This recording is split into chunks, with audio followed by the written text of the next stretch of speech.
రాణి, అలా బయటికి వెళ్ళి వస్తాను.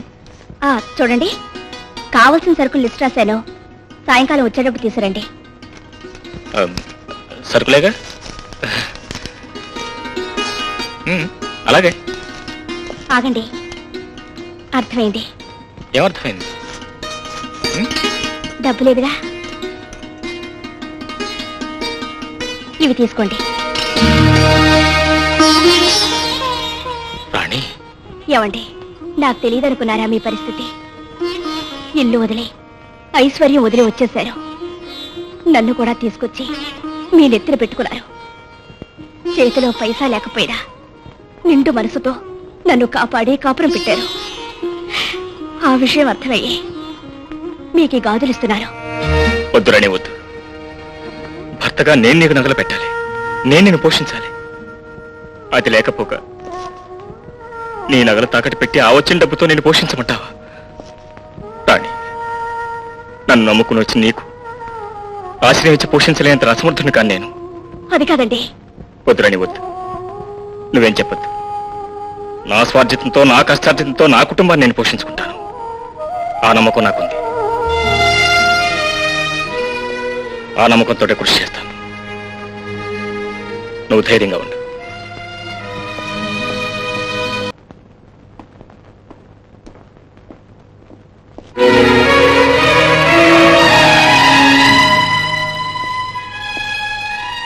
రాణి, నువ్వెక్కడికి వచ్చావా?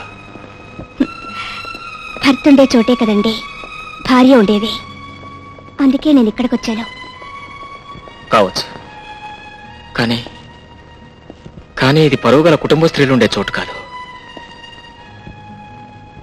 పరువు వదులుకొని మీరిక్కడికి పాట పాడడానికి వచ్చినప్పుడు మీ ఇల్లాలనైనా నాకు పరువేమిటండి? రాణి, ఎవడి నా కోసం, నన్ను సుఖపెట్టడం కోసమేగా అవమానాన్ని దిగమింగారు, ఆవేదనగా పాడుతున్నారు. అవునా? అది కాదు రాణి, అది కాదు. వద్దండి, మీరు ఇలా సంపాదించిన డబ్బుతో నాకు ఐశ్వర్యం, అంతస్తులు ఏర్పరచుద్దండి. కష్టపడి తెచ్చిన రూపాయి చాలండి, కంచి తాగి బ్రతకొచ్చు. అర్థమైందా రాజా? అభిమానం గల అయినింటి ఆడపిల్ల కోరుకునేది సిరి సంపదలు కాదయ్యా, భర్త గౌరవ మర్యాదలు. రాజా, నువ్విక్కడ పాఠం చూశాను. ఈ చీకటి నిండిన వీధుల్లో, ఈ గజ్జెల మోతల్లో సిగ్గు విడిచి నువ్వు గొంతు ఎందుకెత్తావో అర్థం చేసుకున్నాను. అందుకే వెళ్ళి రాణమ్మని తీసుకొచ్చాను. పద పద రాజా, వెళ్ళిపోదాం.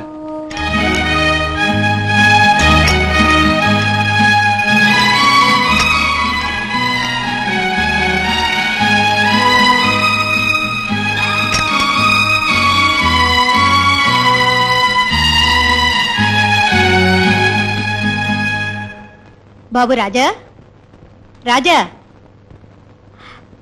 మీరా? నేను రాజా తల్లినమ్మా. నాకు తెలుసత్తయ్యా, నా పేరు రాణి. దీర్ఘ సుమంగళి భవ. మీరిలా రావడం నాకు చాలా సంతోషంగా ఉందత్తయ్యా. రాజా ఏడమ్మా? బయటికి వెళ్ళారు, ఇప్పుడే వచ్చేస్తారు. మహాలక్ష్మిలా ఉన్నావమ్మా. నిన్ను చేసుకున్న మా రాజా నిజంగా ఎంతో పెట్టి పుట్టాడు. కాకపోతే కన్న తల్లిని నాతో కూడా చెప్పకుండా. అలా బాధపడకండి అత్తయ్యా, ఆయన పనిచేసేది నా కోసం. మా వాళ్ళు నాకిష్టం లేని పెళ్లి చేస్తుంటే నన్ను రక్షించడం కోసం పెళ్ళైందని అబద్ధం చెప్పారు. అంతే. నువ్వు చెప్పేది నిజమమ్మా? అవునత్తయ్యా, లోకం దృష్టిలో ఆలు మగలమై కలిసి ఉంటున్నాం కానీ కాపురం చేయడం లేదత్తయ్యా. ఎందుకంటే మా అమ్మా నాన్నల అనుమతి, ఆశీర్వాదం లేకుండా మనం భార్యాభర్తలం కాకూడదు రాణి అని ఆయన చెప్పారు. అంతవరకు మాకు అడ్డిది. అమ్మ రాణి, వాడికి నీకు కూడా మా మీద ఇంత భక్తి గౌరవాలుంటాయని మేము ఊహించలేదమ్మా. తప్పకుండా మీ కోరిక నెరవేరుతుందమ్మా. పొట్లకాయ తీసుకొచ్చిన పాలు పోసి ఉండాలి. రాజా, ఎంతసేపు మనం వచ్చి? నీ ఆరోగ్యం బాగుందమ్మా? ఎంత చిక్కిపోయావరా? నేను చిక్కిపోవటం ఏంటబ్బా, దుఃఖలా కొట్టారు. అవును, నాన్నగారు ఎలా ఉన్నారు? రామ్ బాగున్నాడా? చెల్లయ్య బాగుందా అమ్మా? నీకు మా మీద ఎంత అభిమానం రా. నిన్ను దూరం చేసుకోవడం మా దౌర్భాగ్యం. అలా అనకమ్మా. నేను మీకు దూరం కావచ్చేమో కానీ మీరు ఎప్పుడూ నా హృదయంలోనే ఉంటారు. పొద్దున్నే నేను రానే లేవగానే దండం పెట్టుకునే దేవతలు ఎవరో తెలుసా? తెలియదు కదా? చూపిస్తా చూడు. ఆహా, అటు చూడు అటు చూడు అటు చూడా. బాబు రాజా, అమ్మా, దండం పెట్టుకునే దేవతలు ఎప్పుడూ భక్తులకి దూరంగా ఉండడం సహజం. బహుశా అందుకేనేమో మమ్మల్ని పూజించుకునే మీకు మేం దూరంగా ఉండవలసి వచ్చింది. అలా అనుకుని బాధపడకమ్మా. తొందరలోనే నాన్నగారి కోపం తగ్గొచ్చేమో. ఈసారి ఆ మందిరంలో కడుగు పెట్టే అవకాశం బహుశా మా ఇద్దరికి రావచ్చేమో. నేను కూడా మనసారా కోరుకునేది అదే బాబు. బాబు, అమ్మా, రాము అడ్డదారిలో పడ్డాడు, పాడైపోతున్నాడు. నిన్న రాత్రి ఇంట్లో నగలు కూడా తీసుకువెళ్ళాడు. వాడు అంతరం వచ్చాడన్నమాట. రాముని సరైన మార్గంలో పెట్టే బాధ్యత నాదమ్మా. నువ్వేం విచారించకమ్మా. నువ్వు నిశ్చింతగా ఉన్నావు.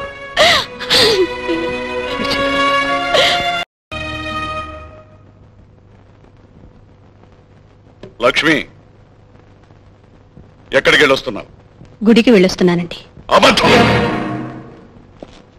లక్ష్మి, దైవం పవిత్రత ఉన్నది గుడైతే నేను వెళ్ళొస్తున్నది గుడికేనండి.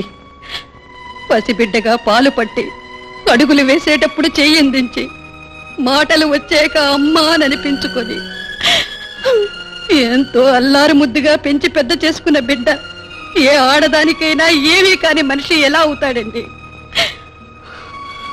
నేను రాజా ఇంటికే వెళ్ళొస్తున్నాను. మన రక్తం పంచుకు పుట్టనివాడు, మన పరువు ప్రతిష్టలకు మంట పెట్టేవాడు, మనతో మాట మాత్రమైనా చెప్పకుండా పెళ్లి చేసుకున్నవాడు మన బిడ్డలు అవుతాడు. ఆపండి, నిజం తెలియకుండా వాణ్ణి నిందించడం ఆపండి. వాడు నా కడుపున పుట్టాడో లేదో ఆ భగవంతుడికే తెలుసు. ఇక మన పరువు ప్రతిష్టలు మంట పెట్టేవాడు అంటున్నారు. అది అబద్ధం అండి.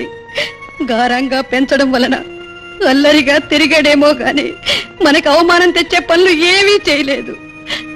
ఈరోజు వాడు కష్టపడి కూలి పని చేసి డబ్బు సంపాదిస్తున్నాడండి. మనకి చెప్పకుండా పెళ్లి చేసుకున్నాడు అన్నారు, అది పొరపాటే. తను ఇష్టపడ్డ పెళ్లికి ఇష్టం లేని పెళ్లి జరుగుతుంటే రక్షించడం కోసం వాడు పెళ్లి చేసుకున్నానని చెప్పాడండి. ఈ రోజు వాళ్ళిద్దరూ కలిసి ఉంటున్నారు గాని కాపురం చేయడం లేదండి. ఎందుకో తెలుసా? అమ్మా నాన్నలవైన మనం మనసారా దీవించినప్పుడే వాళ్ళు ఆలుమగలవుతారట. ఏవండి, గుడి నుంచి వస్తున్నానని ఎందుకు చెప్పానో తెలుసా? వాళ్ళుండే ఇల్లు నిజంగా గుడి లాంటిదేనండి. అందులో వాళ్ళు ప్రతిరోజు దండం పెట్టుకునే దేవుళ్ళు ఎవరో తెలుసా? మీరు, నేనండి. మనల్ని దేవతలుగా భావించే వాడిని, ఆ అమ్మాయిని అనుమానించడం, అవమానించడం మహాపాపమవుతుందండి, మహాపాపమవుతుంది.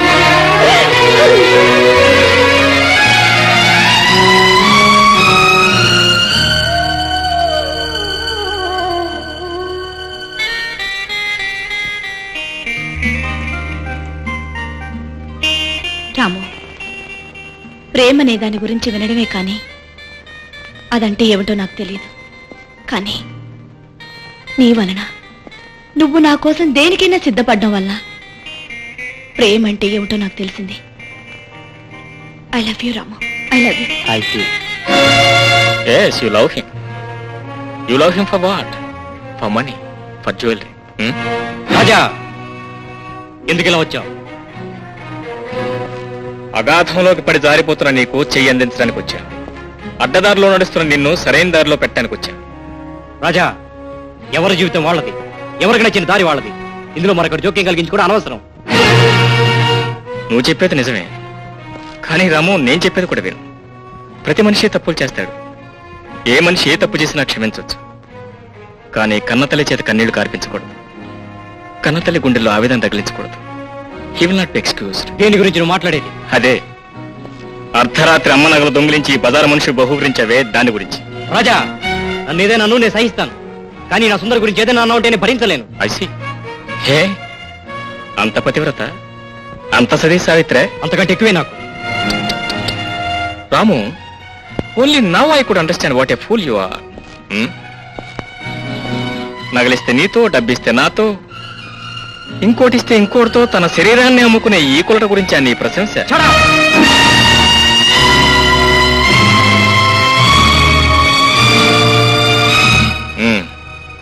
ఏం ఆపాయమే కొట్టు.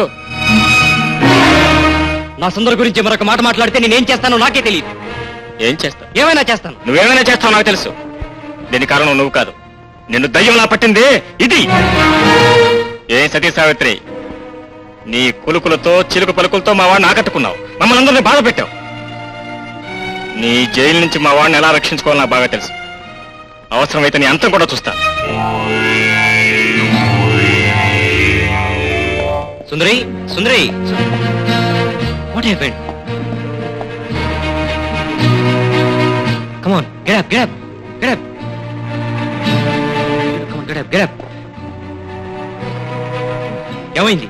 ఏం జరిగింది? మీ అన్న రాజా ఇక్కడికి వచ్చి సుందరిని బలవంతంగా తీసుకుపోయాడు. అడ్డుపడితే మమ్మల్ని కొట్టి కాళ్ళు చేతులు కట్టిపారేశాడు. రాజా!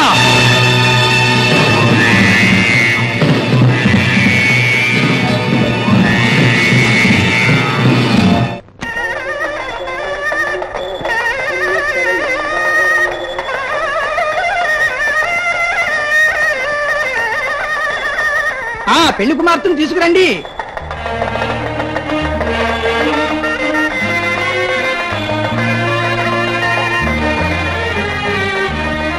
పద్మా, రాము అన్నయ్య, రాజా అన్నయ్య రారమ్మా. వస్తారమ్మా, తప్పకుండా వస్తారు. పదమ్మా. నమస్తే సార్. ఏమిటి సెడ్జి, నాకున్నది ఒక్కగానొక్క కూతురు. పెళ్ళెంతో ఘనంగా చేయాలని మిమ్మల్ని డబ్బా పడితే ఇంత లేట్ గా వచ్చారేమిటి? లేదు చౌదరి సాబ్, అనుకోకుండా ఆలస్యమైంది. ఇదిగో తెచ్చాను డబ్బు. రండి. ఇదిగో సాబ్, మీరు అడిగిన 50,000 రూపాయలు. థ్యాంక్స్ సెడ్జి. ముందు శుభకార్యం కానివ్వండి, రాత కోతలు తర్వాత చూసుకుందాం. అక్కర్లేదు సెడ్జి, నేను ఇప్పుడే నోట్ రాసిస్తాను. ఏం సాబ్, మీ మీద మాకు నమ్మకం లేదా ఏమిటి? థ్యాంక్స్. సార్, ఏమిటి కమిషనర్ గారు, పెళ్లి కూడా యూనిఫామ్ లో వచ్చారు? నేను పెళ్లికి రాలేదు మిస్టర్ చౌదరి, డ్యూటీలో వచ్చాను. Checkup the box. దేనికి సార్? మీరు లంచం తీసుకున్నట్లు మాకు ఇన్ఫర్మేషన్ వచ్చింది. నేను లంచం తీసుకున్నాను? లేదు సార్, పెళ్లికని చెప్పి సేట్జీ దగ్గర 50,000 అప్పుగా తీసుకున్నాను. సెడ్జీ, జీ సాబ్, నిజం మీకు ఎలాగో తెలిసిపోయింది. అబద్ధం చెప్పినా ప్రయోజనం లేదు. మీరు మా షాప్ మీద రైడ్ చేయకుండా ఉండటానికి 50,000 రూపాయలు లంచం ఇచ్చాను సార్. సేట్జీ, మీ దగ్గర నేను లంచంగా తీసుకున్నాను, అప్పుగా తీసుకున్నాను? కావాలంటే చూసుకోండి సార్, క్యాష్ అంతా అందులోనే ఉంది. Inspector, checkup the box. అక్కర్లేదు సార్, నేనే చూపిస్తాను. కానీ ఇది అప్పుగా తీసుకున్నాను కానీ లంచంగా తీసుకోలేదు. చూడండి. I'm very sorry mister Chowdhury, you are under arrest. ఏమండి, ఏమిటండి ఘోరం? మిమ్మల్ని అరెస్ట్ చేయడం ఏమిటండి? డాడీ, ఏమిటిది డాడీ? మీరేం నేరం చేశారని? నేను నేరస్తున్నావునో కాదో ఆ భగవంతుడికే తెలియాలమ్మా. మీ డాడీ నిర్దోషి అయితే త్వరలోనే తిరిగి వస్తాడు. తప్పకుండా నీ పెళ్లి జరిపిస్తాడు. ఏమండి? అమ్మాయి జాగ్రత్త. పదండి. అమ్మా